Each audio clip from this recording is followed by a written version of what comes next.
I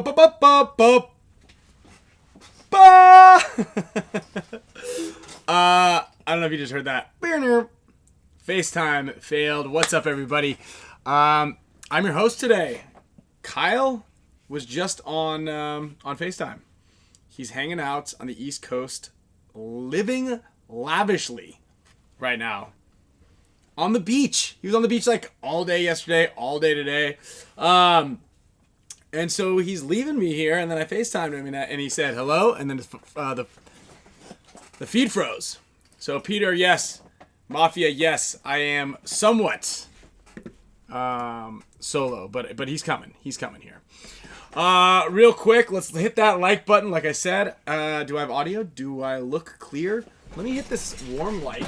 Let's turn down the temp in here, huh? That looks better, right? A bunch of announcements, a bunch of cool stuff, new formats, slight, tiny bit. I'm going to be fully transparent here.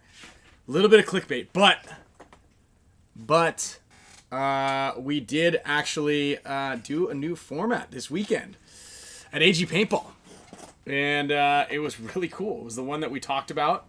Obviously, if you remember the conversation with Tom Cole, obviously it was his idea first, but anyway, I'm going to get to that. We're headed out to Black Ops this weekend. So the reason that Kyle is... Let's see if we can call him back here. The reason that Kyle is not here is... Nope, didn't work. Oh, this guy. What is he going to say here? The reason that Kyle is staying out there, well, he was like, well, should I fly all the way home? Because we went to AG-Paintball, had a killer weekend. We're going to talk about that. 3-day event, Spick Span show, as some of you guys saw. Couple of technical difficulties, but really cool concept. We're going to tweak, hone it, and maybe put one of those little backpack satellites in the back so we don't ever lose internet. And Span and Span show. What up, guys? And what we're going to do is we're going to do some more of those.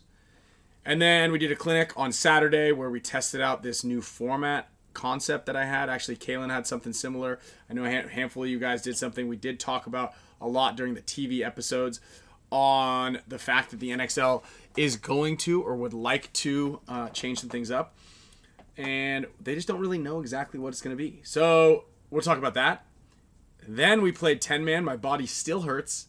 I did a long soak in the ocean yesterday. And it didn't cure everything. But we played we'll talk about it. We played 11 10-minute 10-man games in a day. Let that sink in. 11 of them. That's a lot. That's a lot of paintball.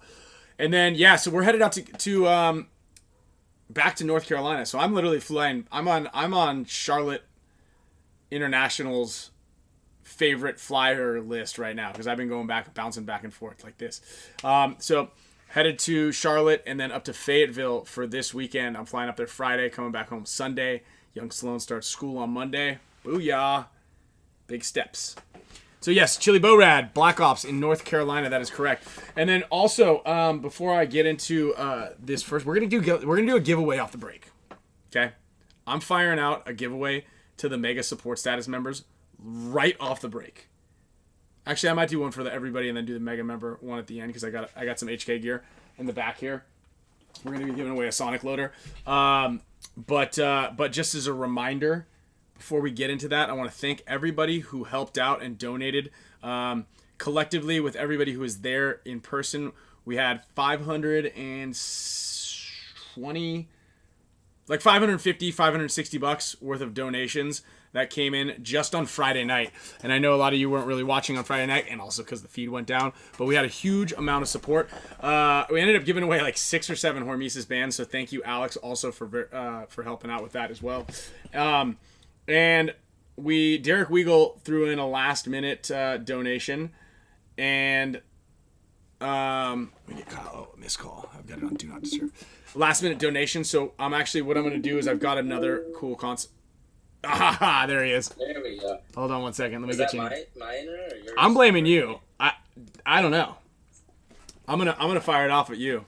Let me move this camera. Let me move this thing back. Hold on. Oh boy. All right. How are the technical difficulties going over there? No, we're good over on my side. That was you. All right. It was all you. All right. You had a nice little view, and then now, here we go. Well, so like, it already seems like I'm like lagging. Yeah, I'm good. I've got 6,200 KB/S's over here. 12% of the CPU being used. We're cruising on our end. Yeah, I was trying to do it on the porch here with the nice view, but I don't know if the internet's that good out there. Didn't seem like it. Yeah, no, we're good right now. Can you guys all hear Kyle talk a little bit more? Let me check out your levels. Check. Looks good. Look at the boy in those rosy cheeks, they say. We need to get some brood on. How is it out there? It's nice. It's really, really pretty. It's kind of like a hidden gem out here, honestly. And where are you exactly? In Newport, Rhode Island. It's like kind of like the Anthony says, like, he's like, it's kind of like the Hamptons of Rhode Island. But there's like insane old mansions out here, and it's all pretty well preserved. Really cool topography, and it's peaceful, really peaceful. So it's nice. It's been refreshing. Nice little break from the hustle bustle. The hustle bustle. That's nice. I like that old timey map. What is that? A map behind you, or is that like a tapestry? Dude, the house that I'm staying at was built in the, I think, like 1790. I wasn't joking when I said that to you today. I was like, it's a 150-year-old house for sure. Does it have are all the glass? Is all the glass warped on the bottom, like on the windows? I mean, I'm trying to see if I can. Is it haunted? Yeah. I was just hoping it would be, but it's not. I mean, look at this. And then the floor, like the floor is like angled in. Like it's kind of hard to tell, but it like goes in right here. Everywhere you walk, everything's creaking, right? Probably sitting on that couch is a little unsafe, but it's like just got all these like funky nooks and stuff. What did they say in in who knows the line from Wedding Crashers? Remember when he's like we had that wood flown in from an old sea village in Nantucket to build the rafters. So the rafters of an old Nantucket church. So yeah, it's for sure haunted.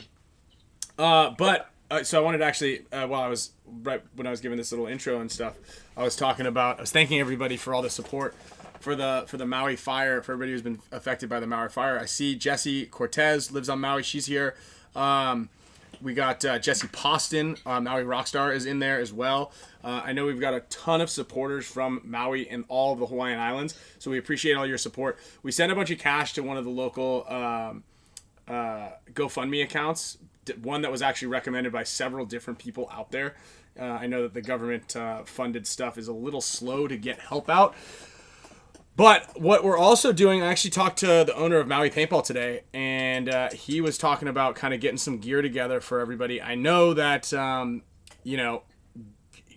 if your house burnt down and you lost everything, like getting a new pair of goggles and a pack and stuff isn't really like what you need.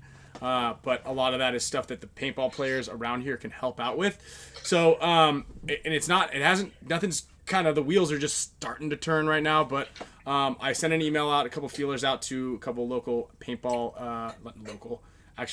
a couple of the larger paintball organizations, Eclipse. I'm going to talk to JT and all those guys and see what we can get some of their gear for, like get a good price on their gear.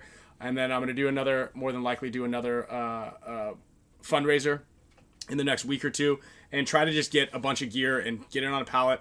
I'm getting an accounting of what we have left on the Dynasty paint budget as well, and see if we can skim a little bit off there and just send it out there. I know that getting you guys paintball gear isn't necessarily what you need, but it is something that we can do a little bit easier. And maybe it'll be something that you guys can help take your mind off of some of the stuff that's going down. So we're gonna do our best. Also, Jesse and Jessica, both of you, or anybody else who knows anybody who needs who could use a computer out there, we've got the old Spick and Span show computer right here. MacBook Pro 2013. This was actually donated to us anyhow on the show, and we got the new rig here that you guys are watching us on. So if anybody out in Maui or whoever absolutely needs, if someone's in school, needs a computer, have them hit me up directly. I'll ship this thing to you guys as soon as someone says that they need it. And then also, I've got one other computer. It's actually a PC. Again, we've used it in the past, but we're Mac people, and it was donated as well. And I'm gonna talk to them about getting that thing out there as well. So we've got a couple of things. Anything we've got, we're gonna do our best to get to you guys and help out as much as I possibly can. Thank you, Jordan Jackson. And all of your guys' support, all the donations, all everybody who's a member of the show, all that loot kind of goes into helping to ship, well, the giveaways, the freebies, and all the stuff that we're sending out. But on top of that, any of the other stuff. And yeah, Jessica, I have a list also from Clint from Maui Paintball. Sent me a big list of people who he has gotten in touch with and people he knows who live in Lahaina and the affected areas. So we're going to do our best in the coming weeks and days to get people as close to, or as close to whole as possible from anything we can do. So thank you guys as well. So that's your list. Okay, great. So I talked to him today. So yeah, you've got my contact info. Hit me up and let me know how we can help out.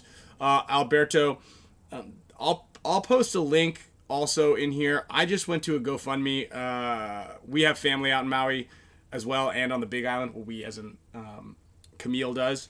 So, and her cousin is actually in the U.S. Coast Guard. So I've been talking to him a little bit, and he sent me the same GoFundMe link that Maui Rockstar sent me. So I'll post that up and get you guys some more info on that. So thanks everybody again for supporting that last week, and we'll kind of keep working on it, and I'll get a bunch more bands and stuff like that from Alex. We've actually got those warrior bands that are pretty cool with those with the Hawaiian, the Pacific Islander weapon on it. So that thing's sweet. So I know he's got a bunch of extras of those. So I'll try to get hands on those things and do a little raffle or do a sale or do something to thank you guys for helping us to help them and everything. So yeah, that's it for that. Also, on just another note, I did say that we're going to do a giveaway right here off the break on the show. So I do want to get to that, but we've got over 100 viewers and less than half of them have liked the show. So hit all the likes right now. Oh, and what's that? I said, oh man. I know. You got to like it too from your side. You got to like it. I just liked it. Okay. I see that. I just went from 41 to 42. Thanks, dude. All right. Oh yeah. So also, Kyle, why don't you why don't we get into that? Kyle, how was your 10-man experience? Do you love 10-man? There was only a couple things that I liked about it. One was that I went undefeated against you. Your team, me versus you, undefeated. I get what that means. Yes, thank you. I just want to make sure we got it up there, solid, concreted in. And then I got a good workout. You were happy about that. That was something that you did mention that. I do appreciate doing things that are uncomfortable for you, like things that you don't want to do that you need to probably do, and then afterwards you're like, that's not so bad. Just for overall growth, maybe not just in paintball, but for mindset, which is I think important to take out of this whole thing too. If you could take a little lesson out of it, it's like, even as we tell players, smile in the face of adversity. play people that are above your skill level, even though you're gonna get beat up on, because it's gonna help you in whatever way. I don't know if 10-man paintball and how much I hate it is gonna help me in tournament paintball, but it'll help me be okay with adversity. I mean,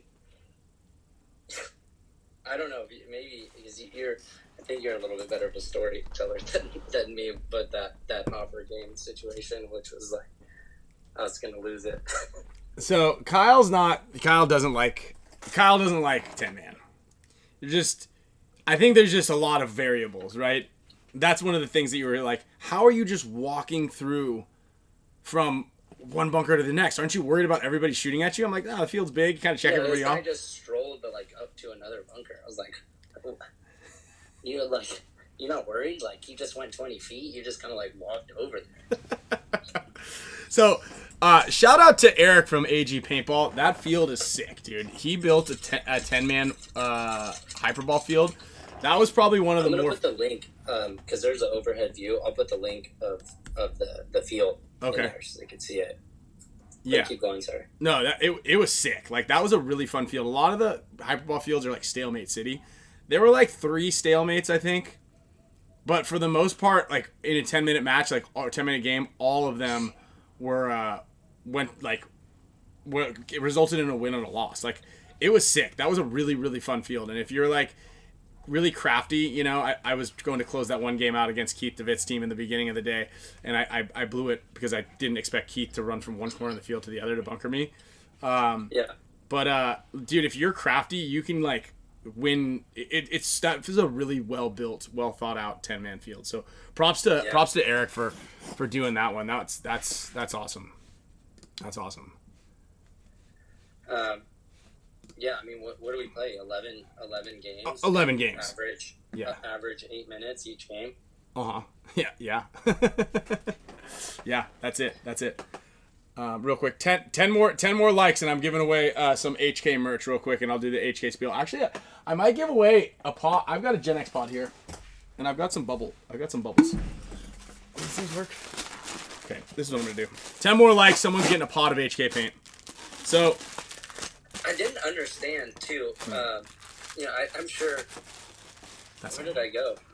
Oh, you took me off the screen, I think. I did. How did I do that? I didn't do anything. Disappeared. Uh-oh.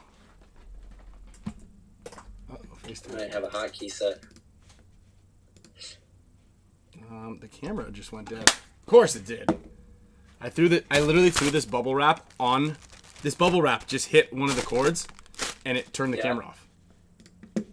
Oh, it turned the camera off. It turned the camera off. Oh. Okay, hold Sounds on. about right. Yeah. Dude, last time Damien was over there, he's like restless leg syndrome, kicking everything. And I'm like, dude, you gotta be careful. This we're temperamental here.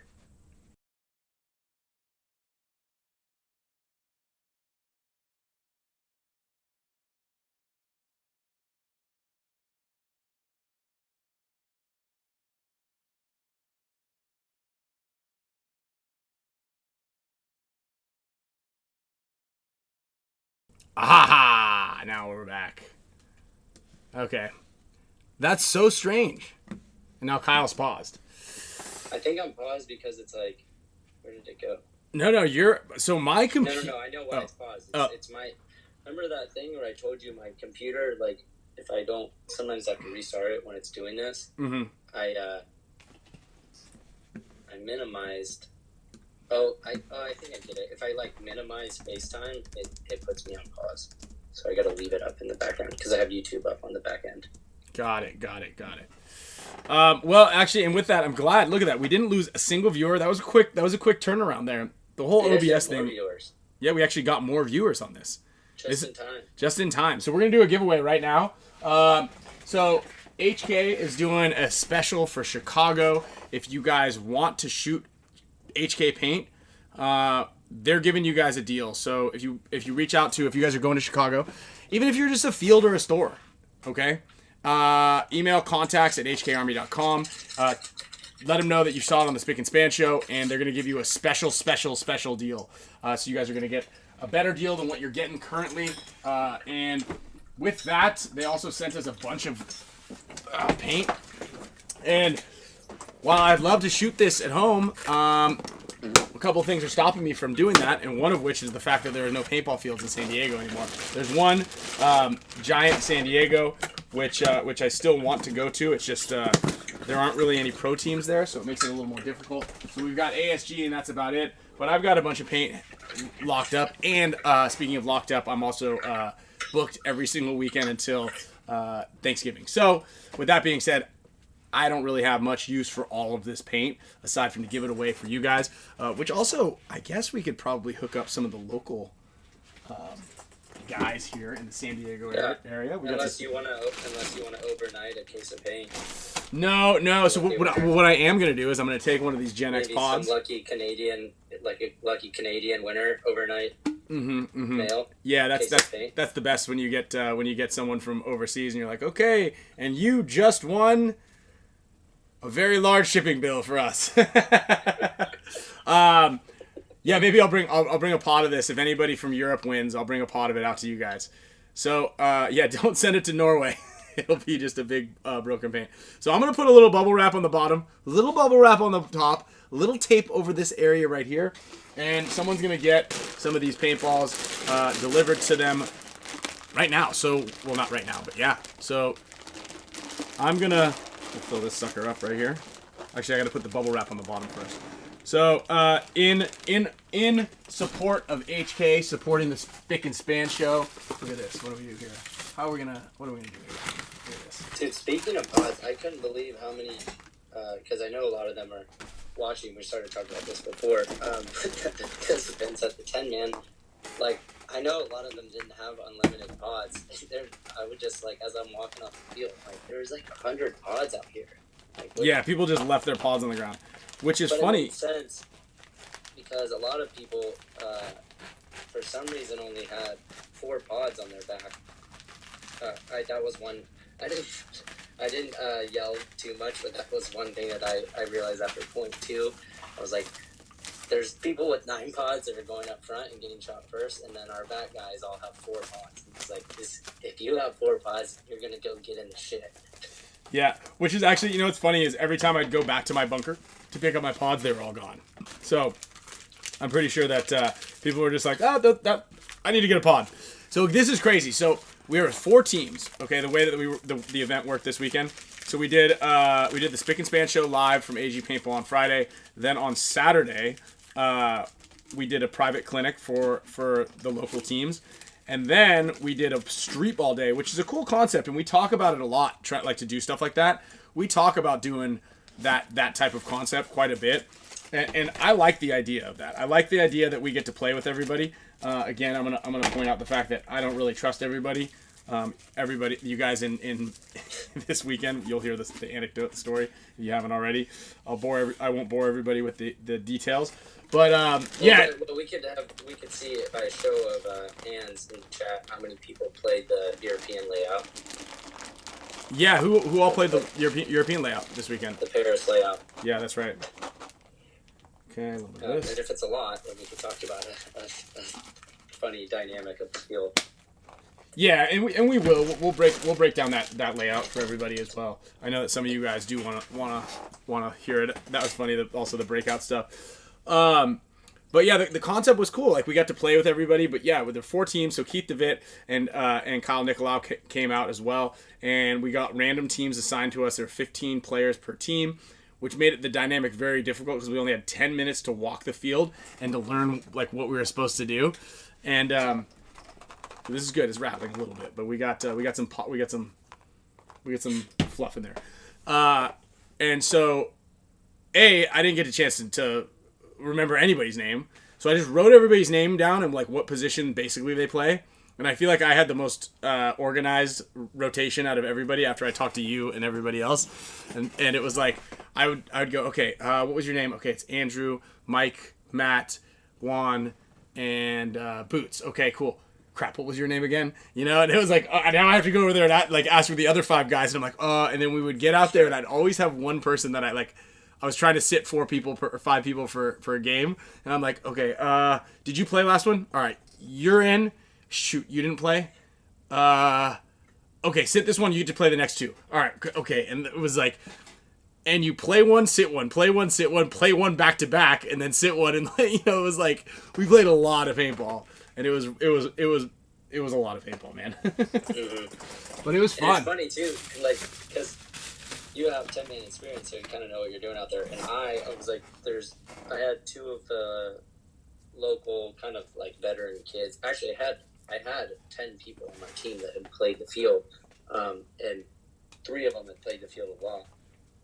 So I was like, you know, and this is maybe this is also a good lesson for everyone out there, in like humility and just not be coming into a situation feeling like overconfident, no matter like where you sit in your, you know, level in your profession. But I told the 2 kids that, you know, we met at doing clinics out there before, I was like, I need you two to be the leaders of strategy right now early, and help me, and your guys are going to basically the co-captain. And they're kind of like, huh, what? And I'm like, no, I don't know, I don't don't like 10-man, I don't play 10-man, you guys already know the field.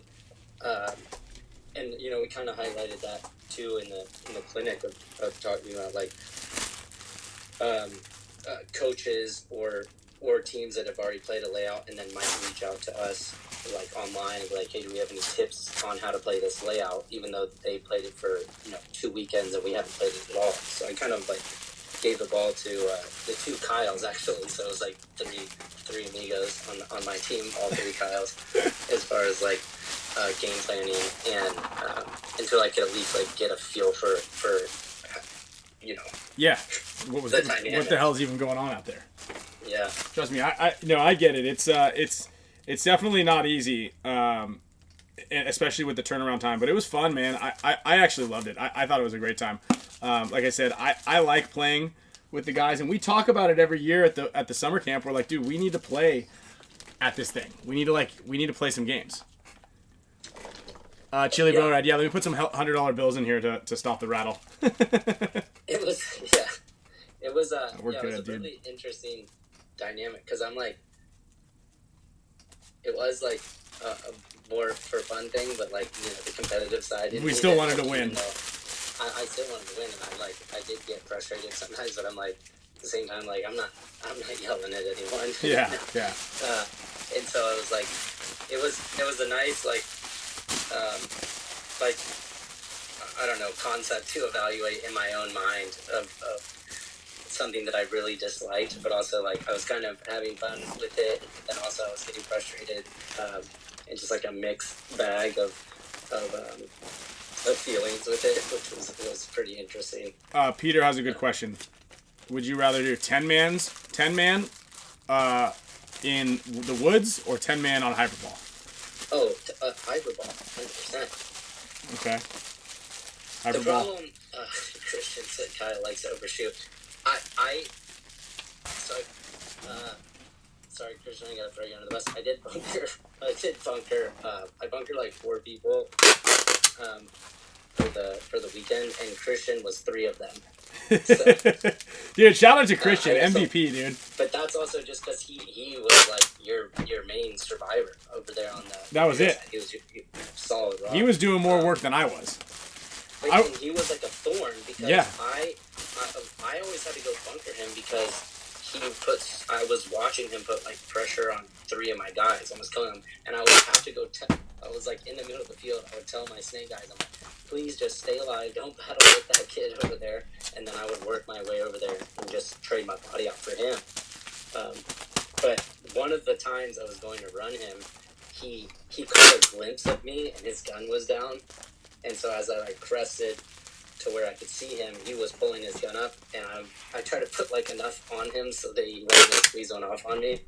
But it was too late. Like his gun was already up, and I'm already, putting 7 balls trying to hide his eyes so he can't see where I'm at when he's trying to shoot me too. But I know that Christian can probably back me up in this. The other 2 times I had bunkered him, I only shot him 1 time. 1 time was in the hopper, and 1 time. Oh, so you only bonus balled him 1 time? I bonus ball if you're like trying to put paint on me, and I feel like I have the drop on you. I'm trying to like submit you before you can squeeze one off, because everyone tries to squeeze one off when it's kind of close. Oh, I get it. If I can like shoot your hands and cover your face before you have that chance to squeeze a ball off on me, I'm sorry, it's not meant to be overshooting. You'll know if I really overshoot you, and I'll make it hurt. Yeah, ask Oliver. Yeah. All right, real quick. I always loved overshooting A-Rod. That's actually was probably my favorite person to overshoot. I can get behind that. Overshooting is people like I'm not trying to overshoot like JC. Like no, because you don't want to overshoot anybody that can overshoot the show. We got a winner. Mr. Kev 2.0 is gonna win a pod of HK paint. I don't know that Mr. Kev has ever won before. and there's a good chance that I don't have his address? contact info, which actually I do have to make an announcement and a reminder again, thanking everybody wholeheartedly for all of their support in the donation side of things. A bunch of people won, and I don't have any of their contact info. Let me find some of these names here. But let's see, where's Alex? Decay of Nations. So I sent Alex an email with all the winners, and there were like 3 people who didn't have any info. So with that being said, I do need to get some names. So if anybody knows, hold on here. Where's Alex? Alexander. Sorry. We've got Osborne for this, Nick Kerrigan, Axis Vega, and Dawn. Osborne for this, Nick Kerrigan, Axis Vega, and Dawn. Actually, Nick Kerrigan, I think, might have been actually out there live. But anyway, Osborne for this, Axis Vega, Dawn, just straight up Dawn, and Nick Kerrigan. I don't have your addresses to send you your prizes, which were all HORMESIS headbands. So it is in your best interest to send a message to us so we can give you some free stuff. So just basically like Mr. Kev 2.0, not Mr. Kev, but Mr. Kev 2.0. I need to get your address so you can get this amazing Gen X pod filled with some HK level 5 exclusive tournament paint right here, so you can shoot some people. No guarantees that Ace Ventura himself doesn't deliver that to you and it's completely smashed into a bunch of pieces. So, yeah. All right, you gotta tell the Hopper story. The Hopper pod. So this is good. Or I can tell it. This is good. This is funny. So, Kyle, already not too stoked on playing and being there, just the 10-man sort of thing. He, at one of the points, he's having a rough go at it. Wood chip. I don't know if I told you this, but there was a wood chip in my... That explains it. So he's playing... It was stuck in between the ball in the V-neck of the hopper. So his loader goes down and he can't figure it out. So he's shaking, he's whacking, he's doing everything, right? No, meanwhile, his team is doing extremely well against Kyle Nicolau's team. Kyle's team who took first place. I think Kyle's up on him like 6-4, 6-on-4, maybe 6-on-3, somewhere in there. Kyle finally gets... No, 7. 7. Yeah, well, no, that was at the end of it. So while Kyle's trying to fix his loader... he was never up 6-on-4 on me because we you were up. Okay, so you were up 7-on-4. And Kyle's loader keeps going down. He can't figure it out. Stay alive. So just stay alive. He's in there doing surgery on it. He finally gets the wood chip out of it to make it work. Puts his loader back on, and then sees a guy running and goes up to shoot him, but didn't clamp the feed deck. And right when he pulls his gun up, the loader falls off onto the ground. Probably broke some of the paint in there. 3 pieces. And it splits into 3 pieces. So then the game it's like almost over. I think it's at this point it's 6-on-2 or even 7-on-2. Kyle's up in the center, 50, and I had actually just lost 6-on-3 or something like that to Nicolau's team as well. And Kyle's up in the center 50. Yeah, I did, because Eric goes, it looks like Team Nicolau is going to lose this one. And I go, don't be so sure. I just lost one in the similar situation. I mean, Kyle's team, Spick's team was on their side of the field, like well under their 30-yard line, swarming around him. That guy gets picked off. Then a guy in front of Kyle gets picked off. And Kyle also happens to be out of paint. Wait, hold on, you gotta rewind. Okay. Before that guy gets picked off. I'm like, he's on their 30-yard line. I'm on the 40-yard line. We're about 15 feet away from each other. And I'm carrying 9 fucking 10 pods each point. While some of the other guys have 4 pods. And I'm like, I went through probably 3 or 4 pods trying to fix my loader. And between it smashing and flying off and all, just the worst thing that could possibly happen. I'm like, hey, calming him down because he's gun battling for his life in the 30-yard line. Greg, I think it was, who was also maybe one of our MVPs, played great. I'm like, can I have a pod? And as he goes to grab it, he like sticks his body out and he gets shot. And then I said, like, never mind, because obviously he can't give me a pod now. So I start playing, and I didn't even tell you guys this, or Will, the referee, but he was like, there's a pod behind you as he runs off. And I'm like, well, I can't grab that for like 30 seconds. So I'll let you pick back up. Yeah, so Kyle, he runs by and like drops the pod on the ground, trying to like be sneaky about it. And we're all watching, and Kyle looks at it and was like, fuck it, I'm gonna grab this thing. And this was after like 45 seconds. And I know, you left it there for a while. I don't need the paint because it's a 6-on-2, and now like bodies are getting peeled back. I'm like, it's starting to be a 4-on-2, and if I have just like a hopper of paint, I'm ending this shit. Yeah, and then Kyle grabs the pod, and right when he grabs it and picks it up, Will goes, hit. And Will's like seasoned vet, like he's been playing for a long time. He could probably be playing pro. Got your ass. He knows everything. He knew exactly what you were up to. And he's like, hey, you can't pick that up, get out. And I was just like defeated at that point, and I just remember looking at him, and he told me he felt so bad, but I was like, I wasn't even mad.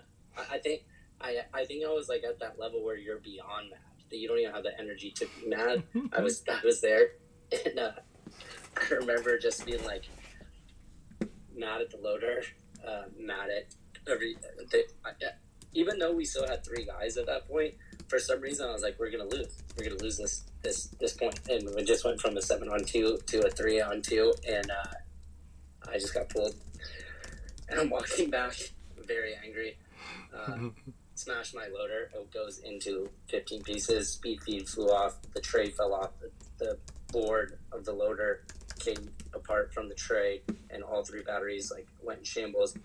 And I just kept walking back to the dead box, and then Kyle, the other co-captain of the team, he brings me my loader. He's like, hey, I think your loader was broken. I was like, how did you put, he's like, it's fine now that it's working. I was like, how did you put that thing together? I spiked it in the ground so hard. I was like, in my mind, I'm like, that loader is never going to work again. Like the plastic pieces are probably can't even function at all. But it worked. That was funny. That was actually really good. We didn't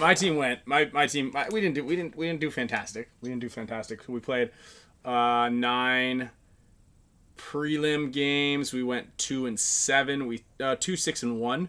2-6-1. Not the best showing. One game I really thought we were done for. Yeah, I know. In the final game, for the 3rd place. I know. Me too. I thought so too. You ran the snake off the break, didn't you? Right behind. I was in there quick though.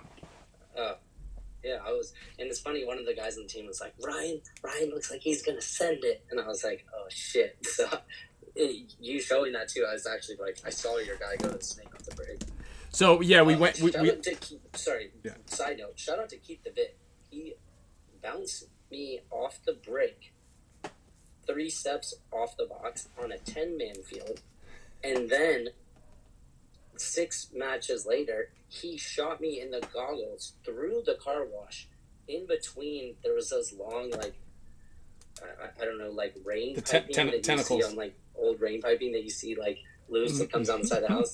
That's what was for the car wash. And there was only one out of like 25 that was broken, and he shot in between those 2, and it came over my like almost like right 20-yard line bunker and gogged me. I'm like, I didn't even know the paintball has traveled that far. And we needed that match. We needed that match to like go to beat his team to go into the finals. Yeah. So it was funny.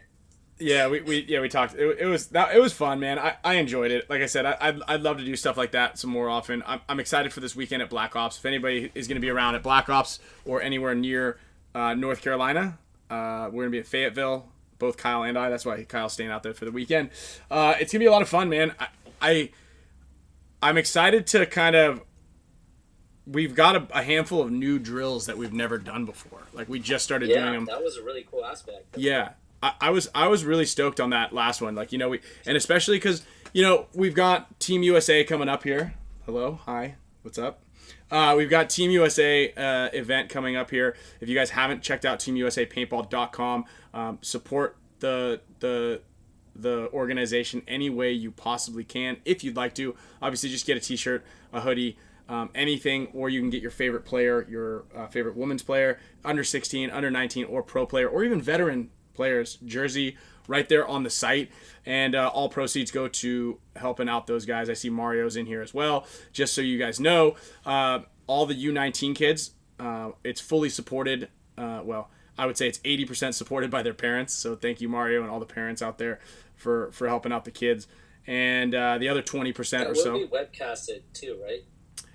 Yeah. The event will be webcasted, right? Yes, absolutely. I'm almost positive it's got to be. I haven't confirmed that with Tom, but it's got to be webcasted. Sorry, I cut you off there. No, go ahead.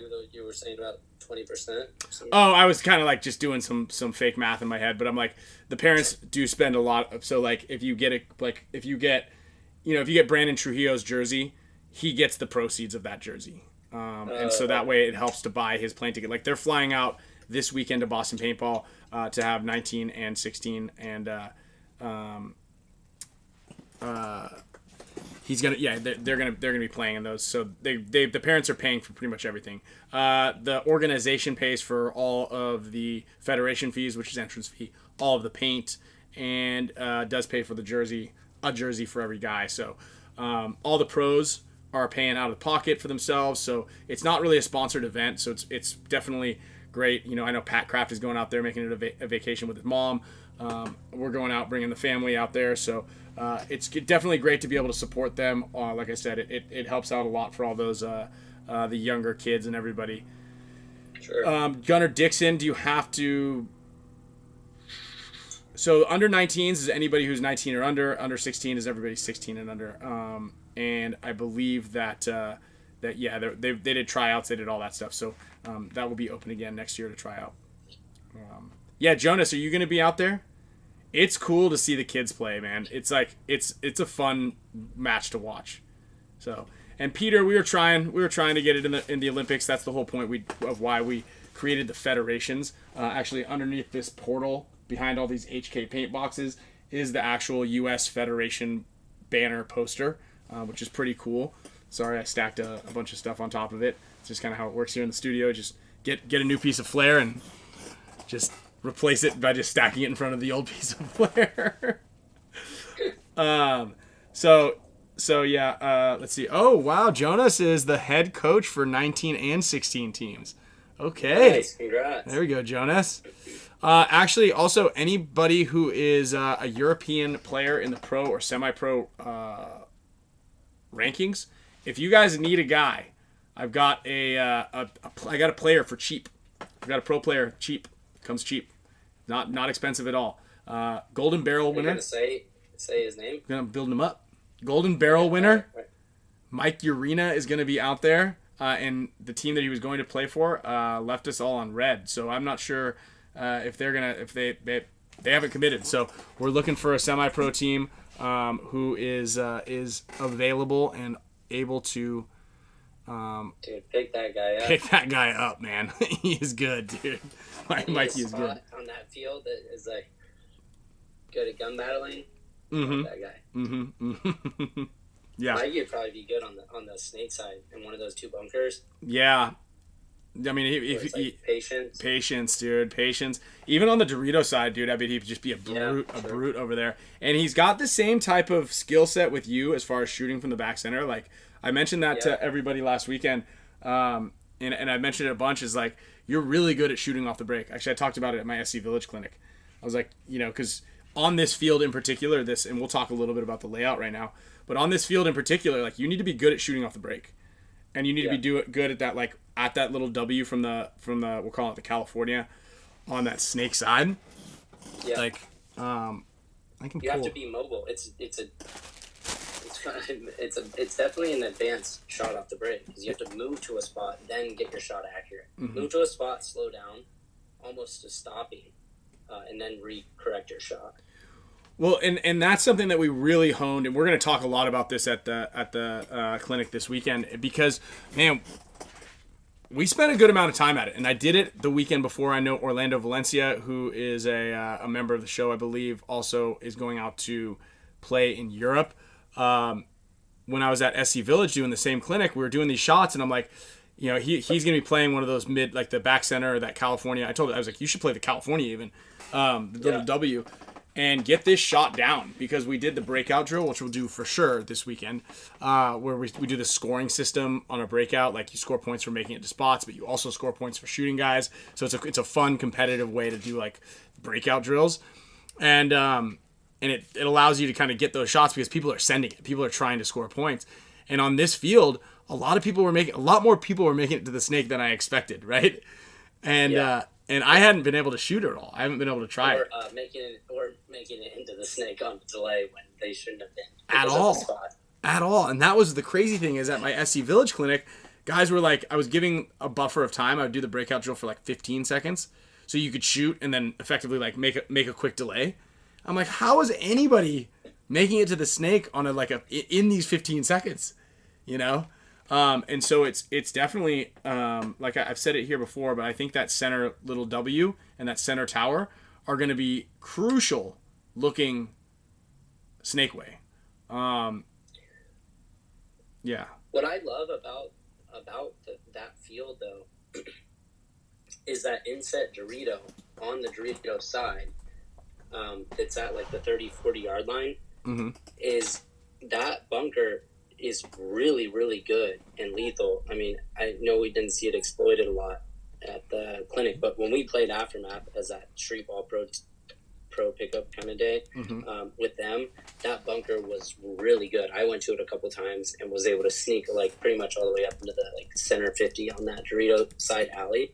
But the only way to shoot that guy is going up to that same tower that has the really good shot on the snake.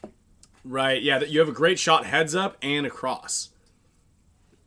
And it's so it'll be interesting to see if people like either start doubling that up or like picking the right timing of like when you decide, you know, say you shot the snake guy off the break twice, maybe you decide to shoot that interior Dorito.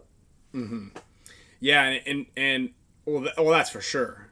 I mean, if you put two guys up the middle there, and you can identify that, like if a team is scouting well, and you know that two guys are going up that middle, man, it's gonna be easy to shoot those guys. You can pick on that guy from both sides, you know. And that California little W out there on the side. Let me see if I can just pull up the map here, really quickly. Yeah, I mean, I'm a big fan of this layout because I really like when you can't cover all the bases, like sending your wide guys, and then also making sure that you're, you know, let's just say on average you have like 3 guys that can shoot off the break and control zone and can see where everyone goes. Between those 3 guys on this field, you almost need, there's like two variables that you can't cover. So it's like that, you know, either you can't run wide on the side if you want to cover 2 different zones, or, you know, you have to give something up, being maybe that inside Dorito or a snake runner. But on the other side of that too is the best shots on the field are kind of in blind zones, which are they are pretty safe blind zones if you know, the probability of people shooting back into those blind zones, I think, is rare, unless you're repetitively going to that, and then you're going to get picked on by a well-versed coach or a good pro team that knows, like, if they take you off the field. So I think there's a lot of good strategy and logic into it, and like back and forth of those 2 spots outside of the box on the snake side and the Dorito side. Are very easily shootable if you want to shoot back at those guys, but again, if you decide to pick on those guys, you're have to give something up, whether that's shooting for a wide runner or running to a farther spot, which is nice because there's like, I mean, probably 8 or 10 different types of unique breakouts that you can do. It's like it comes down to a matter of picking right. Mm-hmm. So I'm kind of putting some lanes up here. Kyle, can you see the screen or? Yeah. I can see it. So this is like from right about here. You own like.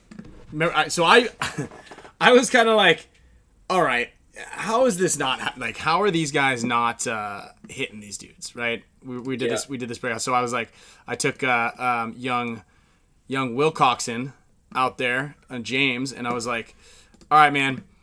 You're gonna have to run it for me a little bit. I want to test out these shots to see if it was like is as hard. I've got flip flops on, and I mean I was dusting him. I was shooting him before the California right here. I was shooting him after the California. I sat in this blind zone and I was shooting. I actually even shot this Dorito way and just absolutely roasted him. And like you said, you got to pick a way, right? Yeah. Both of these spots you're exposed, absolutely. You know what I mean? Because like you kind of have to be here and you have to decide like what am I gonna do? How am I gonna make my move? Where am I gonna go? All this, because if you're standing out here, anybody who's running out this direction can shoot interior at you. You know, and I think because I'm gonna. Why don't you draw those two? Why don't you draw those like spots that can shoot back at those guys that are shooting too? Like those two zones can easily be pinched out. Like I think by a guy that's going towards the Dorito side can, and then a guy that's going to that lay down on the snake side. Those two guys in combination can pinch that guy out that's going up to the tower on the Dorito side. Yeah, I mean, well that's it. That's it exactly, right? So these guys, this guy can shoot. This guy can shoot here or here, right? Yeah. And then let's go. This guy who's running out to his mirror can shoot over the top of all this, or his first ball should go inside here, and that's gonna be crucial, especially like you said, if two guys are playing this zone right here. If you're sending two bodies, let me see if I can move this guy over here. Whoa. Let me see if I can even grab this thing. Well, I could a second ago. This is my there it is. If two guys are running up to this lane kind of here, this gets super tight.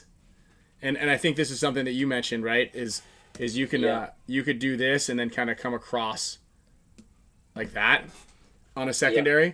But yeah, if someone is running and shooting out anywhere in this direction, he's got a huge advantage over you.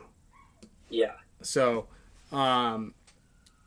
that's why I think yes, this is going to be a shooter's field, and I kind of mentioned it to a lot of our guys. I was like, at both of the clinics, I'm like, look, you can choose to, if you want to make the snake, you can make the snake.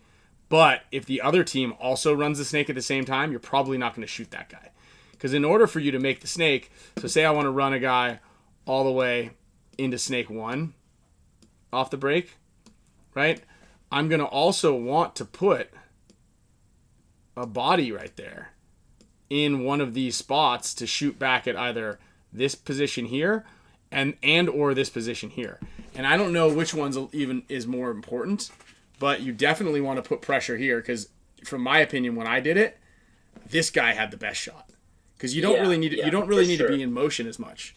This guy didn't absolutely have to be in motion. He could be like he could take two or three steps outside the box. Why it doesn't want me to grab any of these, and can stand right here. Whereas this guy running up the middle is just a slightly more exposed. So like he takes a big step out, and from here, from way back here, you can kind of see this lane right here, the landing zone to the God money section. But the second you step up to here, this wedge blocks it out, and you can only see the snake. I think is how it works, right? So like, you come out wide, you can shoot, and take one big step, and then you can see the landing zone to the snake. So if you miss him through the first gap, you got to make sure this guy's is a safety. Sure. But, and I didn't try this, but the back center definitely has a shot across here. Like, there's a blind shot straight through here. Yeah. That was there. That's there. I didn't try it. I don't know. Yeah. That was something, I mean, we didn't touch on that a lot in the clinic because it's pretty advanced. And we were trying to get the guys to get killed out of that wide open zone. And yeah, well, we want the guys to hit the shot that's higher percentage of like ghosting out behind that laydown, versus trying that other shot right away. Yeah, and Jonas, I mean, Kyle, we might need to slow down. Yeah. I don't know if we should be giving Jonas all the information here. Oh yeah, we gotta cut it. Yeah, we gotta cut this. I don't know, man. We might have to give you guys an update next week because we gave a ton. I forgot. I mean, I'm not playing. I don't care about it. Mario. How do you feel? We're giving the Norwegians some intel here. Dude, and I'll tell you what, dude, Jonas, you're doing a great job because I believe Norway. Shout out to Norway just in general because I think you guys showed up in all 4 categories last year. And I don't know if it was Norway, but one of the teams had these 2 young kids on the youth 16 teams. Jonas, correct me if it was Norway or not, but I think they were they had to be 11 years old. And dude, they were in there getting it, and they were using mech, like the E-mechs. Jeez. Yeah. I mean, and they were definitely no. They had no chance against Colton Dahl, and Evan, and like all those kids out there at the U16s. I want to say Will was under 16 also, Will Newberry. I mean, our U16 squad is our killers, and I know that we've got some really good ones coming out here. We got John L. We've got Evan again. We've got Nathan Ariano. Like we've got some killers. Yeah, this year that was. Oh, you didn't, Jonas. You did not have officer bubble bathroom break. Okay, no worries. Go. I've got to take an officer bubble bath really quickly. So yeah, we're gonna give you guys a couple more updates as they come. There were definitely some places. What I'm worried about, like Jonas kind of pointed it out here, and I know that I've been pretty vocal about how I'm not a huge fan of this field, in particular, mainly because of these 2 gigantic lanes. They're like these massive lanes that if anybody out there on the field can see or walks out here, you're gonna see how big these lanes are. And what really annoys me is any type of field that plays slowly.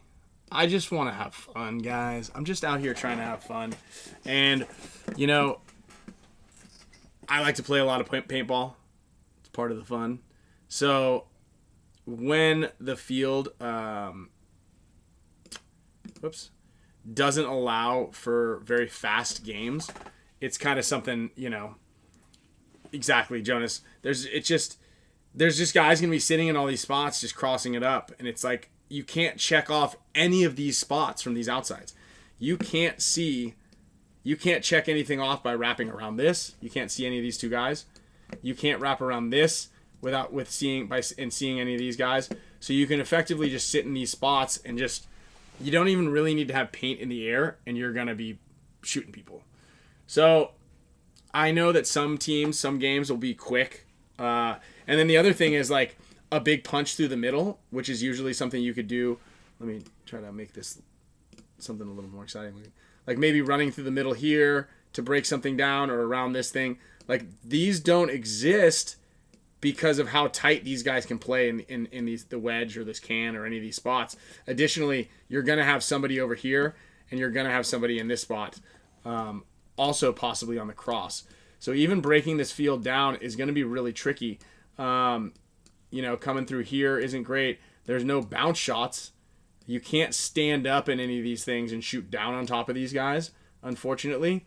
So you literally, the only way to put these guys in is to come out inside, in front of their guns, exactly where they're shooting. But by doing that, you have to wrap around. Like, in order to put this guy in, you have to expose yourself completely on the tape and wrap around. Or you do a move, which I'm going to test out. Let's call it test out, right? This weekend is going to be called, I'm going to name it the Blitz. Or the, what do you call it? Like, it's like Operation Human Shield. So, Oh yeah. so, you know what I mean? So I'm right here. I'm in this God bunker. Okay. I want to get into the snake. Okay. But I'm worried about a bad guy here. Okay. There's a bad guy there. He's just pumping this lane. La-di-da. No fun. No big deal. But I've got a homie. Operation Human Shield over here moves into position, and I go, all right, man. You know, Yosh, Alex, you got to take one for the team. Alex runs around this corner, okay, shooting at that guy. Hopefully shoots him, but if he doesn't, booyah, I make it into the snake. Yeah, I like it. Operation Blitzkrieg. I like it. There it is, Timothy. That's it. We got a little bit of blit. That's it. That's it right there. Dude, we need to talk also. Someone also just reminded me. We'll talk about the new drill that we did. Was basically because of the rumor of a possible new format. Yep. Gave us the idea. Yep. That is on the list. Let's jump right over to that right now. So, as Kyle said, and if you guys have been watching the show for a while, it's definitely something that we've been talking about, right? It's a hot topic. Yeah, it is, right? Because Tom basically, well, Bart mainly said it. Bart was like, look, guys, there needs to be something new that comes out. Paintball right now is in a state where we don't have a product to showcase. And Dan Napoli said it also, like, we need live TV. Live TV is where it's at. That's just what people want right now. Like, that's where the dollars are. I naively thought maybe we can make a really cool reality type, F1 type thing. And I was actually talking to, when I was up in Washington with Andrew, and it was like, you know, one of the things, the problem with creating that type of product, like what makes the Formula One show so unique and so enticing? There's a lot on the line out there. Death is on the line, right? It's like a really high stakes type of sport. Paintball, not a lot of death, not a lot of high stakes. It's just our livelihoods, right? Second is the livelihood aspect of it. Pretty much all of these reality type shows that people are watching, and again, I'm just kind of playing the devil's advocate on why my concept wouldn't have worked, which is create a cool product that people want to watch, and then that's the product. You grab a fan base, then you show the live audience thing. But the problem is, I've now come to realize, is like the paintball lifestyle isn't that cool. It's not that luxurious. And that's one of the problems. That's why people are so caught up in reality television, like the Kardashians. They're caught up in the reality television of these, you know, good-looking people in this resort or the real world where they're stuck in the, I don't know if the real world's even still on, but they're in this like beautiful, like insanely like unreachable, unattainable lifestyle that we're like, wow, that's what wows us. And then the personalities are a secondary, and I'll talk about Brady. We'll talk about cornhole in a second, but that's like one of the other things is like what brings you into the Formula One thing is like, wow, this is sick. But like, look at the scope and the scale and the logistics of Formula One. How much money do these guys have? And how much money are they spending? Again, you're showing a lifestyle that is like unattainable for us.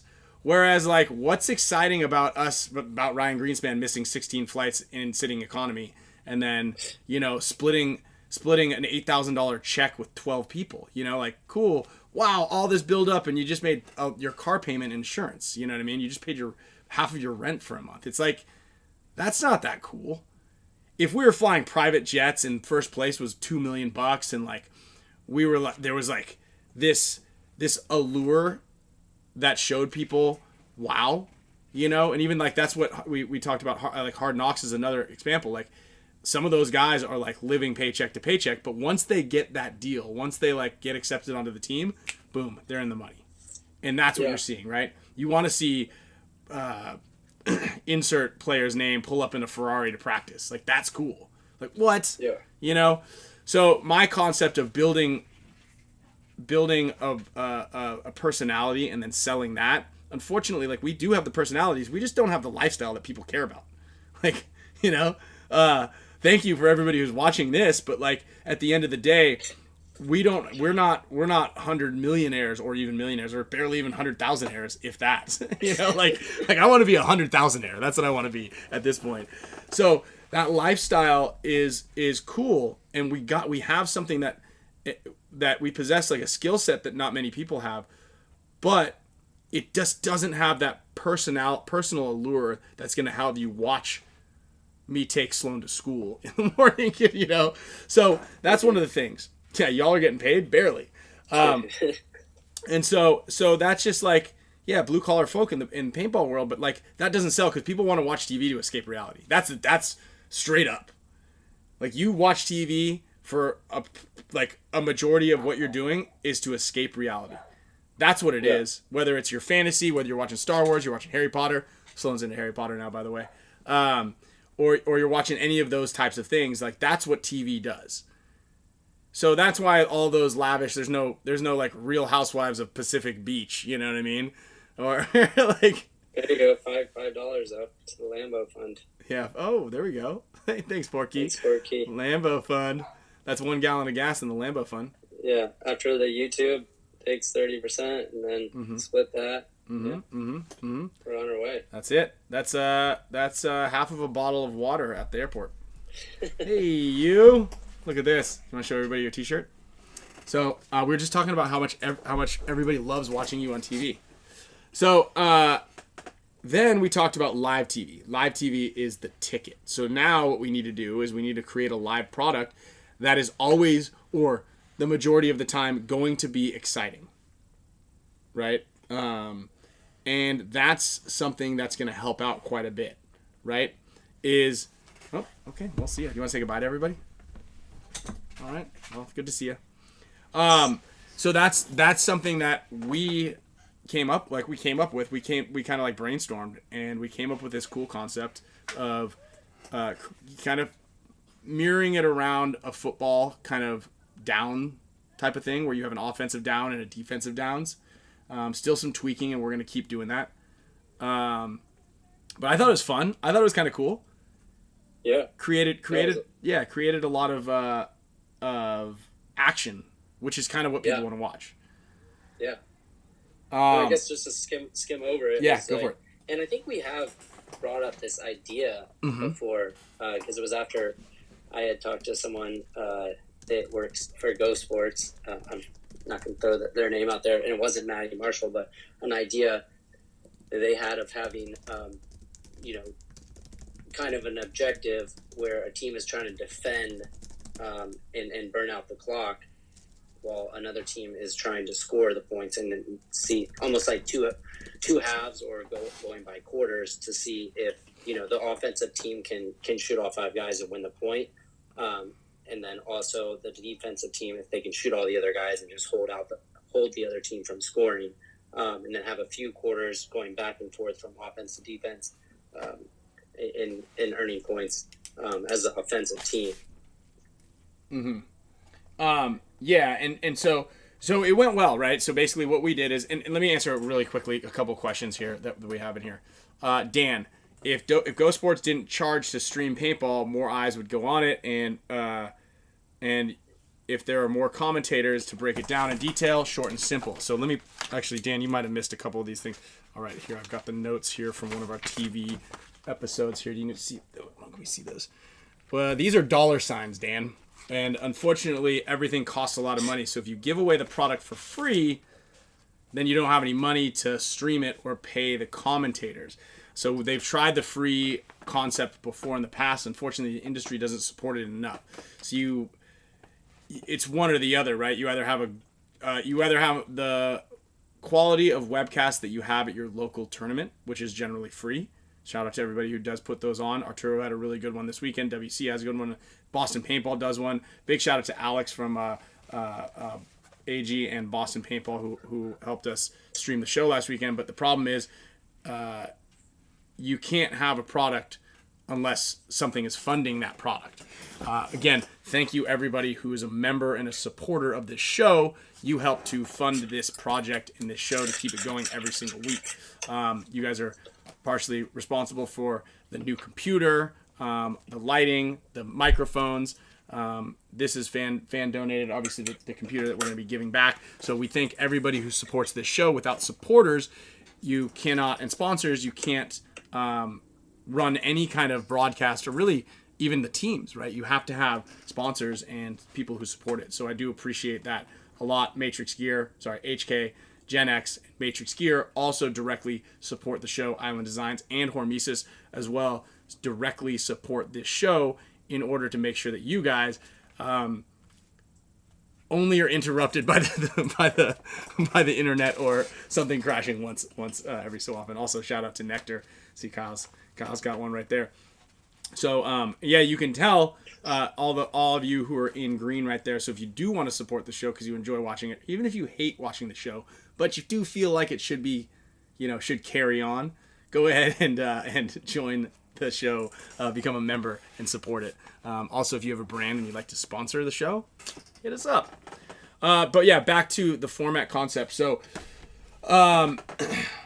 what we did is, and obviously there's gonna be a lot of tweaking, and I think we're gonna add like a 1 point scoring concept in this weekend. So basically, you've got 2 offensive downs per quarter or per period, because I think we did 3 periods. So basically, you're on offense for 2 points in a row while the other team is on defense for 2 points in a row. Your goal on offense is just to score, to hit the buzzer. If you did it in the first point, that's it. You switch downs, or you switch possessions or roles. And then if you do it in the second point, same thing. If the defensive team holds you out both times, you scored 0 points on that possession. Okay?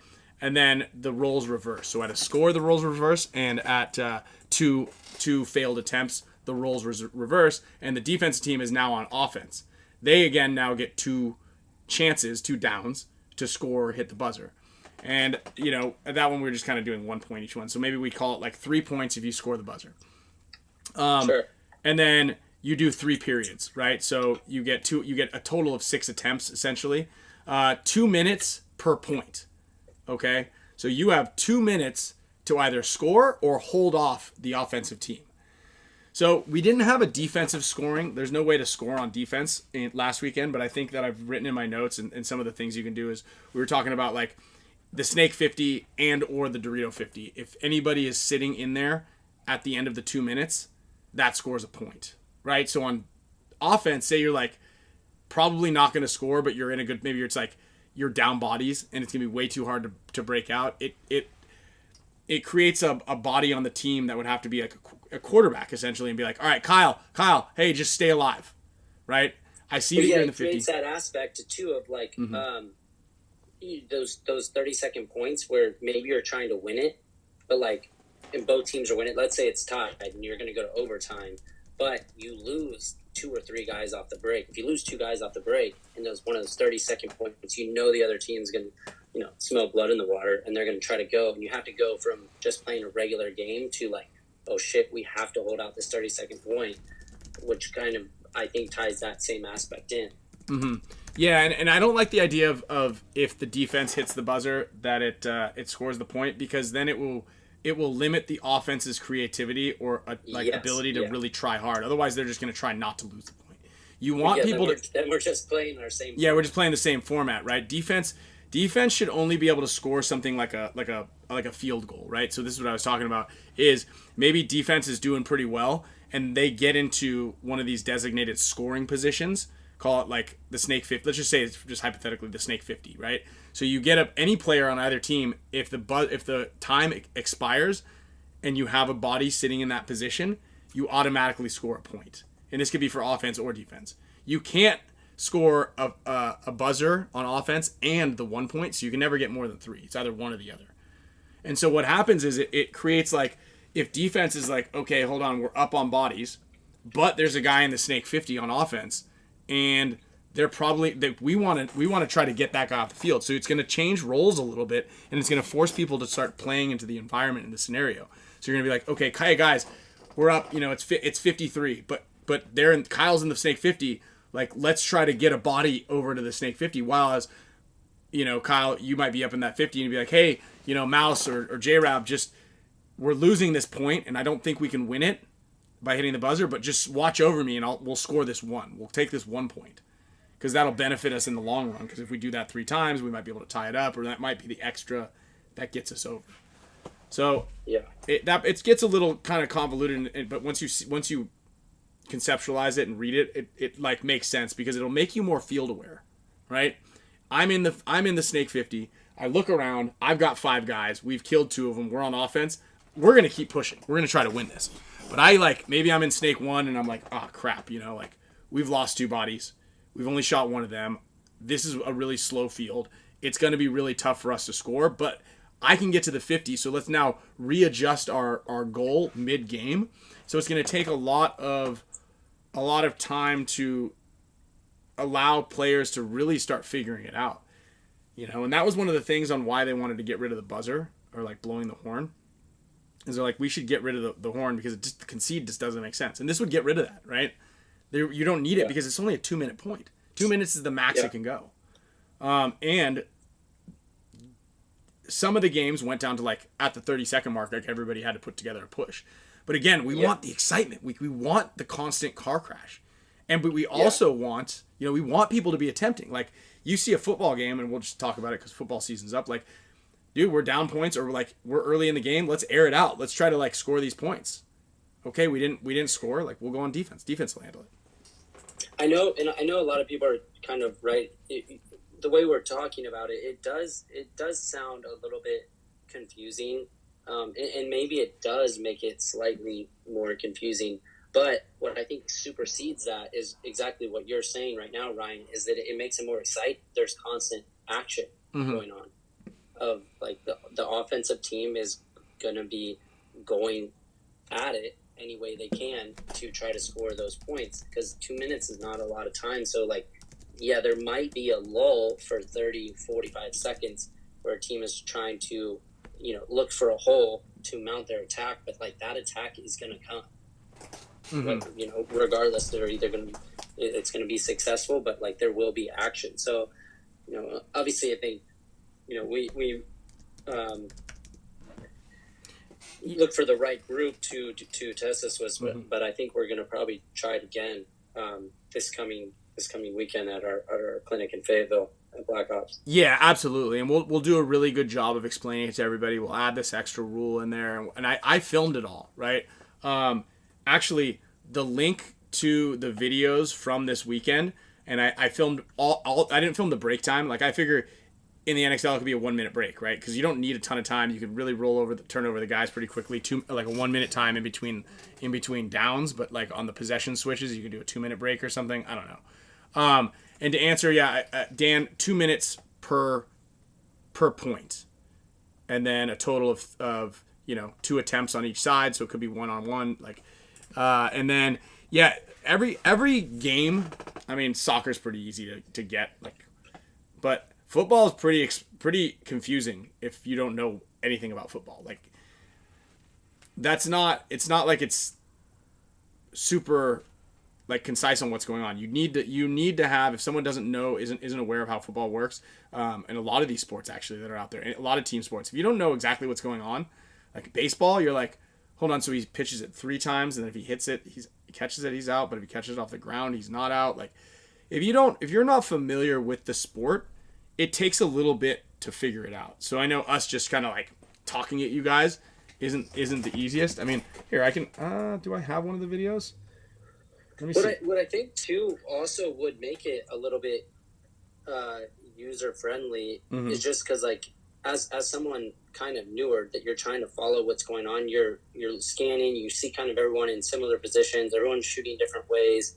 And then you look down, you see the 2 team names on the bottom, with the scoreboard on Go Sports, and you're kind of a little confused at maybe what's going on. But, with what we're talking about, there could be an add-on, just like the bottom of our of our channel right now that's shows, has a banner above the team's name that they're on offense, and then that's associated obviously with the side of the field that the team's on, and then they can kind of see in relation to that team probably having a little bit more movement than the defensive team, and kind of be like, oh, okay, I can relate that, because that's the most important thing, is like with anything that's innovative, you have to relate it. It has to be relatable. And just like, football, soccer, I mean, people can see in a soccer match when it's, 3-2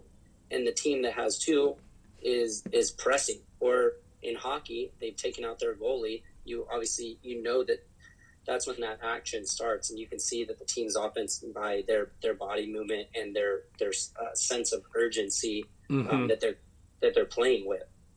Absolutely. Yeah, here I just I recovered one just random video. Like, I don't know. This is and also it helps on the defensive side, right? Remember, like, sometimes like guys are getting blown out. Someone lost a game within like a couple minutes left. Here, we'll just put one. Let's just put one of them up. This is like not. I can't tell if this is. I'm gonna put this up real quick so we can kind of show somebody. This is just a 2-minute game. We'll talk over it. Whoops, downloads here. Whoops, hold on. All right, so let me just do this real quick.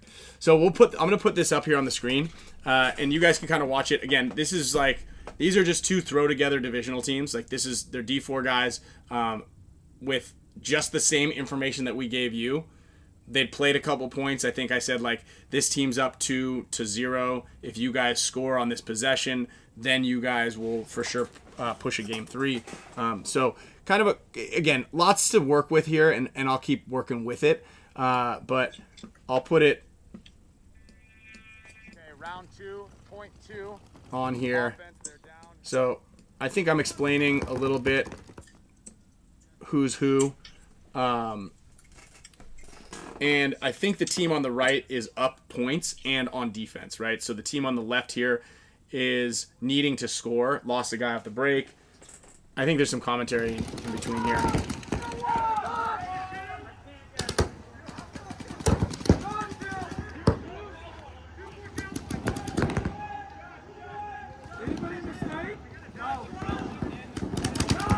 Oh, dotted his ass.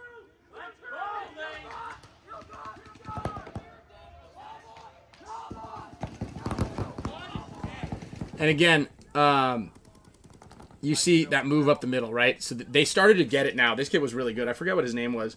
But he got the first kill, and then he immediately went into a defensive position, right? Because he knows his situation. Now I'm saying, like, hey, it's got to be the guy on the Dorito side needed to recognize what's going on, and he needs to make a big push because he lost a couple guys on the Snake side.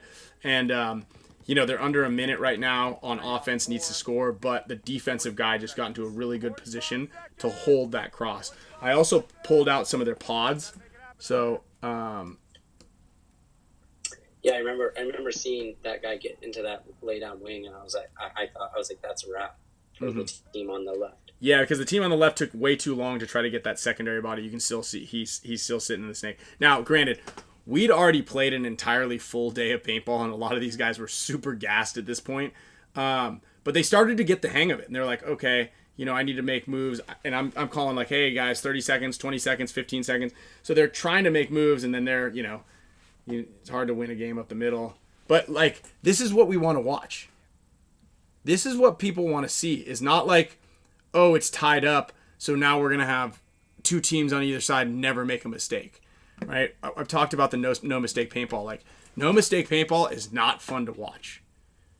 There are some people, the very analytic players out there that are like, oh, wow, this is like, whoa, what does he think? That was a crazy, like, oh, I see. Then you're kind of like, you're teasing them. It's kind of like a really boring boxing match. Like, Floyd Mayweather matches are like not exciting to watch. It's really cool because he's so technical and he doesn't allow anybody to hit him, so that's kind of cool. But what the hell are we watching boxing for? We're watching boxing to watch people get punched, not to see them dance around. And you can hear it a lot on UFC. If like guys aren't like they're just grappling and holding each other on the ground, the crowd starts booing. They don't want to see the technical stuff. They want to see the car crash. They want to see the excitement. Two things. One is that I see Jonas talking about national teams are only 2 pods. Does that go for you too as well? Oh,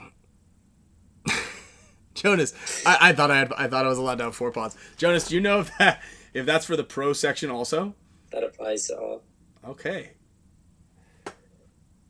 Well, then there's definitely going to be guys getting sick. I see a lot of people in here just talking about like, you know, it won't be TV friendly. This is already a format in NSL, which is great. Thank you for pointing that out a few different times over the last 20 minutes. Reco Gray. But like, you know, it's still up a topic of discussion. It has to be talked about. It has to be discussed. So that's what we're doing here, because it hasn't been, you know, for a bit. It's kind of been quiet and just kind of accepted. But you know, that's the thing. Like, I don't know. In my opinion, with innovation, you need, like, most of these things that have happened. Like, there is always a lot of people, or the grand majority, saying that you can never do that. You know, like, I think, like, Elon is a good testament to that, of like, you can never do these stuff, and you need those outliers that are, you know, are willing to push for the innovation that's like, you know, that can never happen. Like, I heard something the other day. I'm not going to like call the people's name out for this, but I had a pro player that was on a pro team, and the owner was saying that the paint truck should be able to produce. They should be able to bring be able to make the paint on site at the NXLs, which is like a super far-fetched idea. But, you know, also though, with that is, like, you still need to push for those new ideas, because, you know, technology improves, and, like, you know, innovation is the way of the world. So yeah, that would be funny. Like, give up on the ideas and be like, and just, you know, accept your like, stagnation. Mm-hmm. And actually we talked about that, right? Like, it would be cool to make each, and what, there are 4 paint vendors, so, like, make each event sponsored by a specific paint vendor. Like, event 1 is the HK Army Open, and every pro team, you hire a third party person, like somebody who doesn't know anything about anything, and they're the ones handing the paint off the truck, and you're just getting whatever's at the top. So everybody has all the pro players are shooting the exact same paint, so it's like an equalizer, right?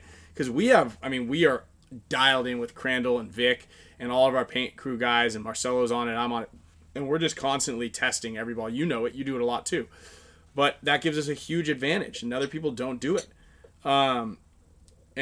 And convert to gel blasters, and we can make it on site.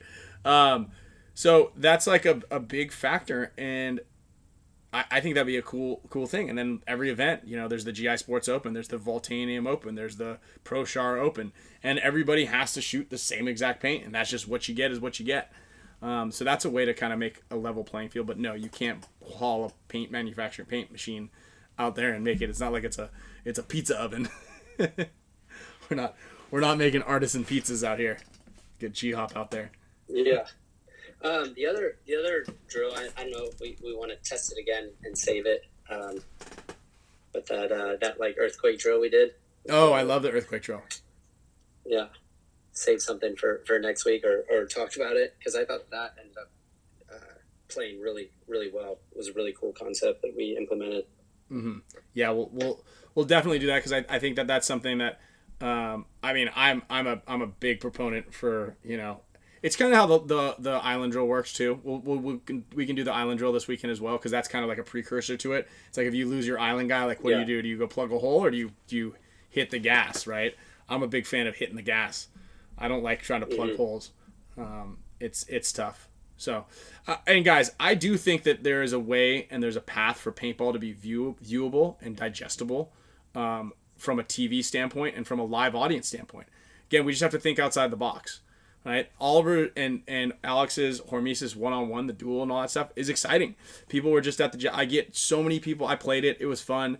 I think a team element of it is fun. I think that every time, let's do Red Zone this weekend too, because we didn't do it last weekend. I haven't done it in a while. Mm-hmm. I did it at SC Village, but like Red Zone is kind of the precursor to the joust and the duel. And like those are, everybody who plays it loves it.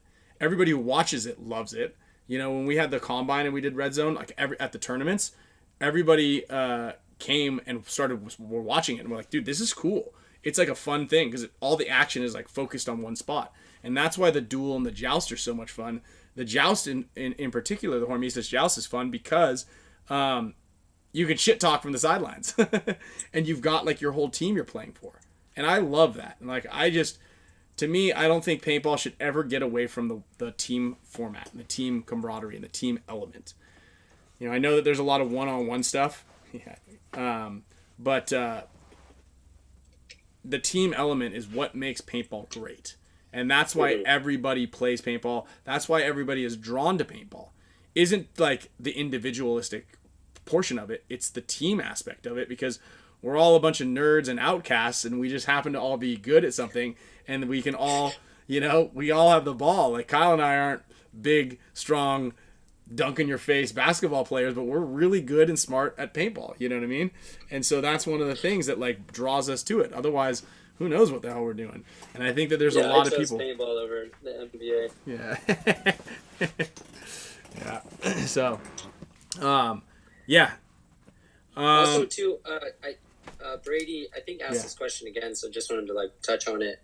He asked this earlier, but he was saying just how much does it cost to run a pro team? I think Dynasty and AC Diesel might not be a good median one to talk about, but I'd like I think, what do you think for play? Like if all expenses are covered, all players. So let's talk about playing for free. Mm-hmm.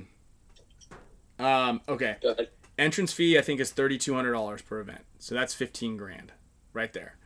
I believe, I don't know if it's already this year or just last year alone. I think we spent $75,000 in air travel, so that's close to 100 right there. Then there's hotels, there's rental cars, there's food at events. That's cost practice, you know. So you're in the low six figures, you know. That is not covering players' salaries. So yeah, I think Texas Menace, you know, probably is in that ballpark. Yeah. Depending on what you're playing, guys.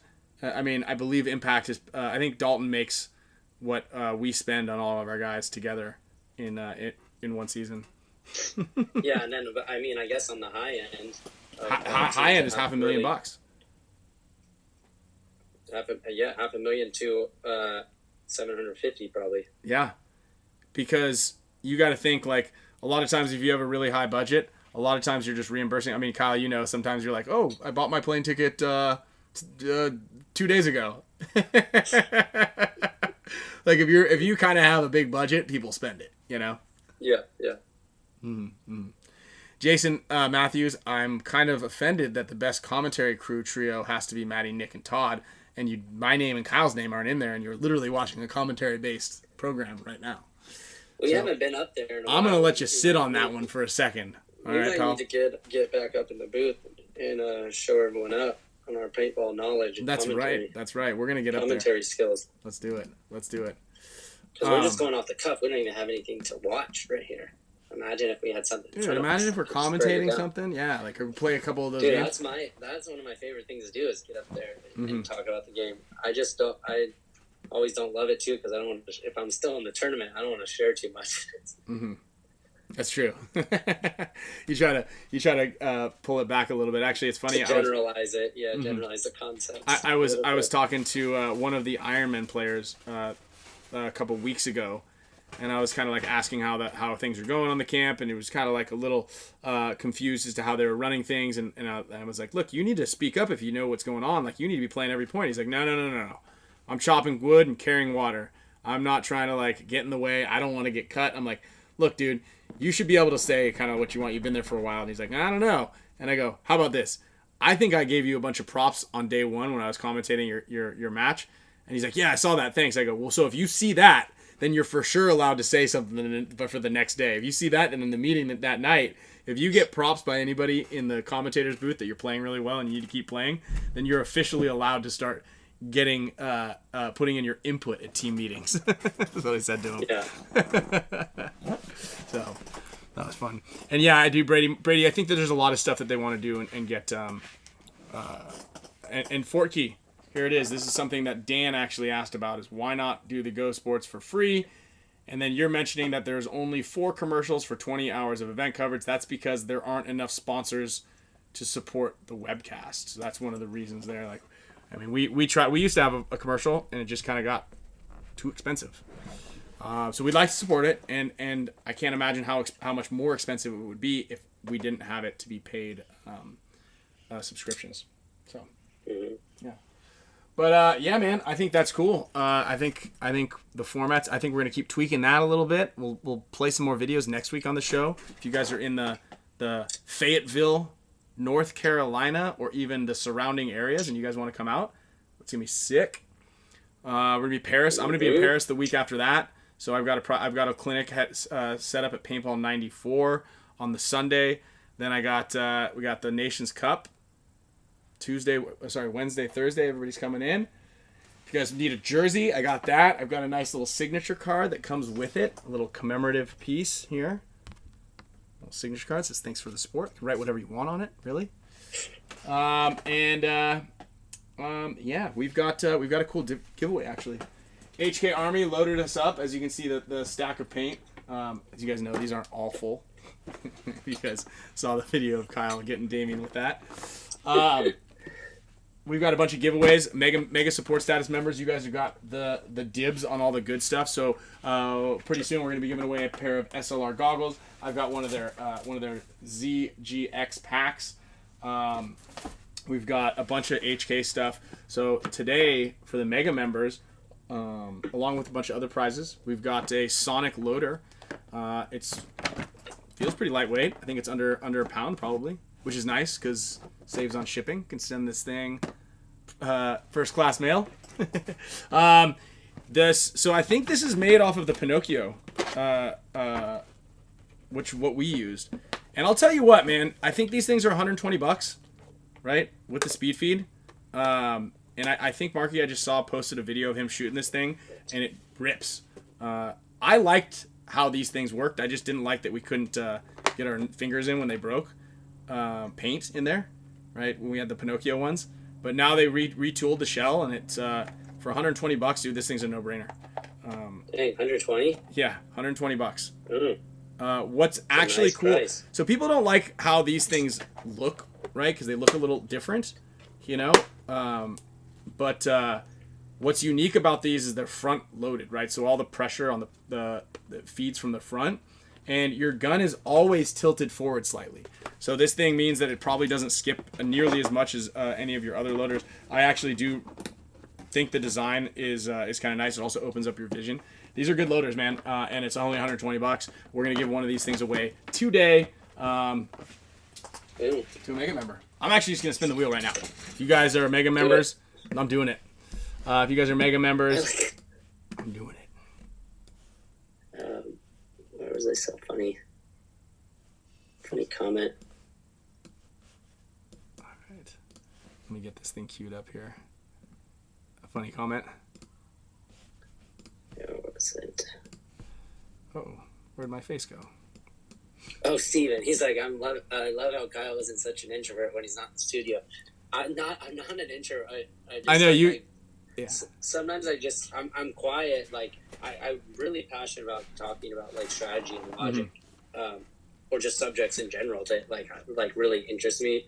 But then I'm like, I don't know. I guess I don't really like to speak on stuff that I haven't developed an opinion yet, I guess, or like I'm not super knowledgeable about. I just don't want to like overspeak. Yeah, that's a good point. You know, and Kyle, you do like when you talk about something like a layout or a breakdown or a drill that you've done, like he's on it, right? Yeah. And it's actually nice. It's refreshing when you have a topic that you like to talk about because people get to see a different side. They're like, whoa, you you talk, but it's absolutely right. Like, Kyle also, when he's on the show, he's over here moderating all the comments and monitoring the feed and all this other stuff. There's like a whole other section right here, which I've taken over, that he manages.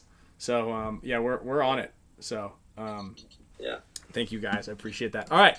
Super mega support status members. Also, guys, we're going to, as soon as the dust settles from this whole summer break and summer travel, we're going to be sending out some prizes. Jacob Salas. Oh, yeah. You just won yourself a, Mick Winnie in the house. Mick Winning. Hey, I just sent out your Team USA jersey today, my friend. All right. Ooh. Thanks for the support, Mick Winning. Back-to-back events with us, summer camp and AG-Paintball. Wouldn't be surprised if I saw you in North Carolina this weekend. Jacob Salas, you just won yourself a Sonic Mega. I'm going to spin another 2 more times for these Mega support status members. These are our top tier members and our supporters, and I really appreciate you guys. I'm going to be sending you a little discount code for some jerseys I just got in here. So check the and I've got a bunch of stuff that we're getting rid of here in the studio garage area. But we're gonna start sending out some of these things for you guys, some Spick and Span keychains. So as soon as the dust settles, and Kyle and I are both here, and we have Sloan starts school next week, so from like 8 to 2, we've got days off. Wow. Yeah. That. And They can go surfing. okay, there's a big swell coming up hitting next week. There's a hurricane off the coast of Baja sending some like solid surf. It's like end of August, September, October, and in through November, like through to like basically till December. It's Rip City out there. Like we're getting the best, like north and south swells. This is the year. This is it. We're hitting it. Sloan's in school. I'm surfing all day. See how pumped I am right now? I gotta get in shape. That's how I stay in shape. Because there's no paintball fields around. So I'm going to spin this wheel one more time here. 2 more times, right? And I'm going to put Axis and McWinney on the list.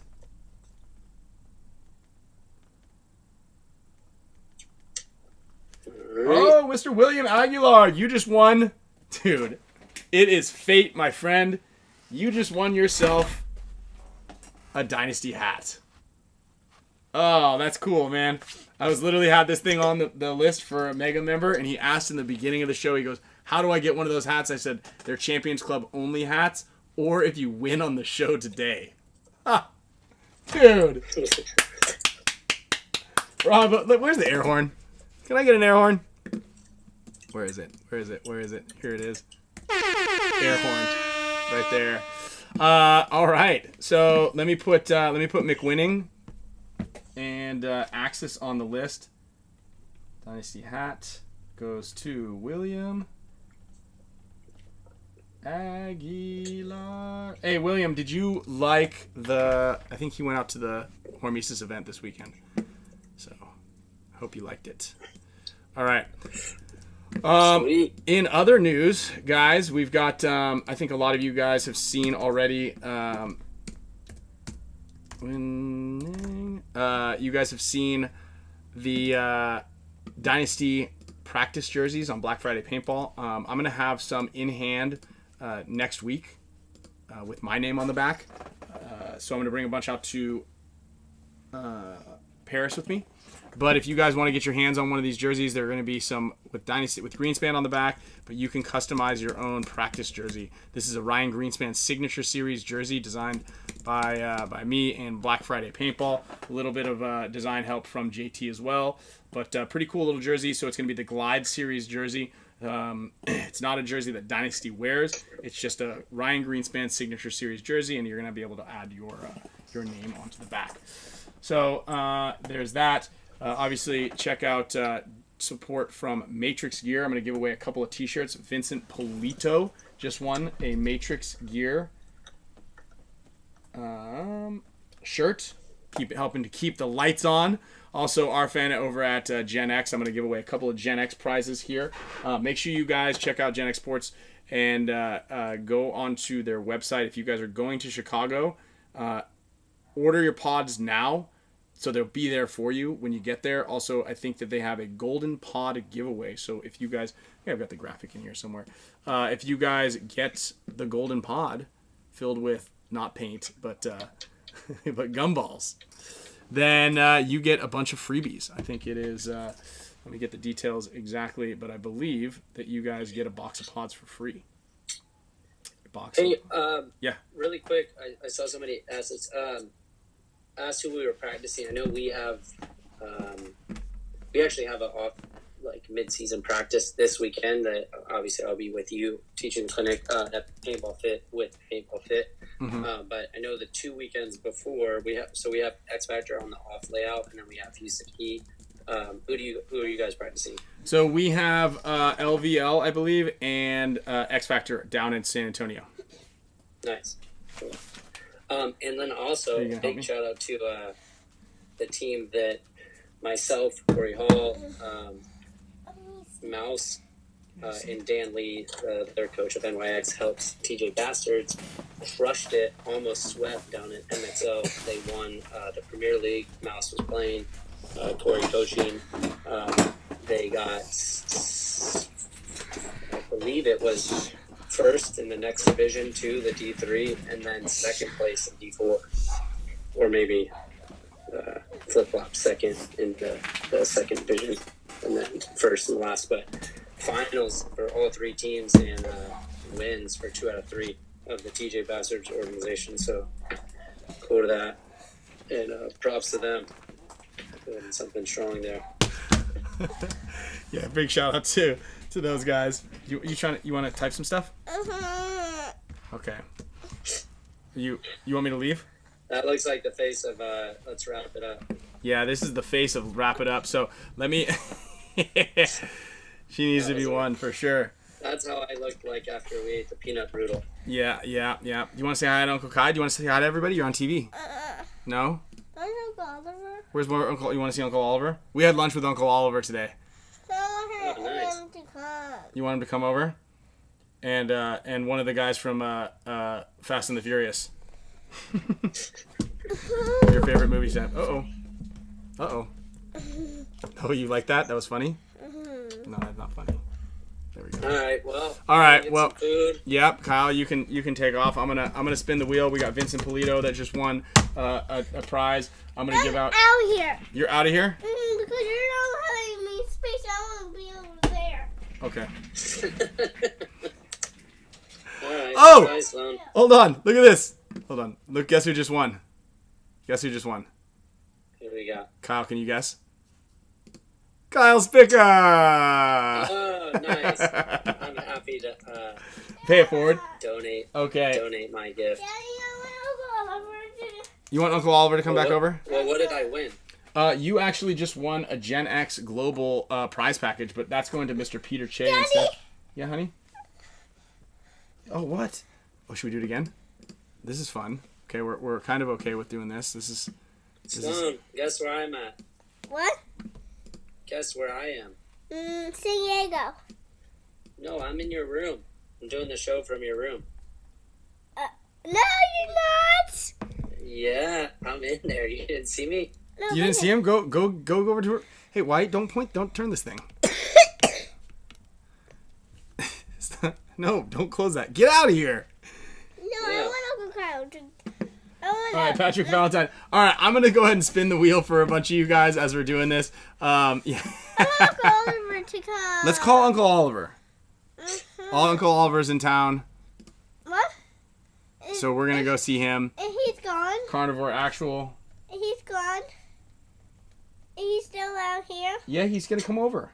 You said, remember, he's going to have a sleepover with you tomorrow. Yeah. Yeah, we got a trundle bed.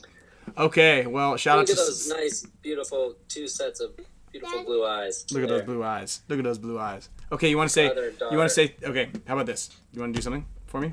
Say, all right, everybody, thanks for watching. Okay, ready? Say, all right, everybody, thanks for watching. See you next Tuesday. Can you say that? If you say that, you're going to say bye. Okay, everybody, thanks for watching. We'll see you next week. This is a great show. All right, say it. Say Spick Span Show. No, louder. You got to say it louder into here. You got to say it into here.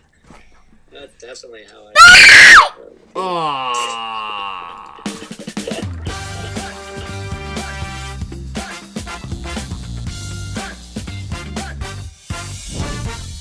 Spick Span. We're not live.